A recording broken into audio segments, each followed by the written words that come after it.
नाज़रीन, सबको न्यूज़ सां हाज़िर आहियूं।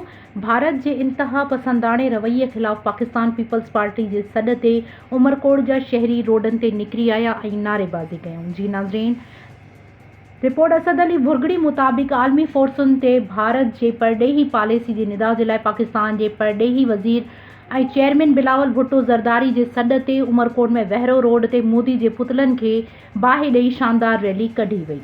जी नाज़रीन, ज़िले जे क़ाइम मुक़ाम सदर सूफ़ी नवाज़ बुरहानुद्दीन कुंभार, नूरजहां गेलड़ो, डॉक्टर घनश्याम मंठार आरीसर, मुश्ताक रहमो ऐं ॿियनि जी अॻवाणी में निकितल रैली में शहरियुनि जी वॾी तादाद में शिरकत करे भारत जी सरकारी पॉलिसी ख़िलाफ़ सख़्त नारेबाज़ी कई पई वञे। जी नाज़रीन, पाकिस्तान पीपल्स पार्टी जे ज़िले वंगनि जे अॻवाणनि ऐं शहरियुनि जो वहरो रोड ते हिंदुस्तान जे वज़ीर आज़म जो पुतलो साड़े सख़्त एहतजाज कयो पियो। अॻवाणनि जो चवणु आहे त भारत मज़हबी दहशतगर्दी जो अॾो आहे। मोदीअ जी सरपरस्ती में भारतीय दहशतगर्दी समूरी दुनिया लाइ ख़तरो आहे। अॻवाणनि चयो त असीं बिलावल भुट्टो ज़रदारीअ सां यकजहती जो इज़हार कयूं था।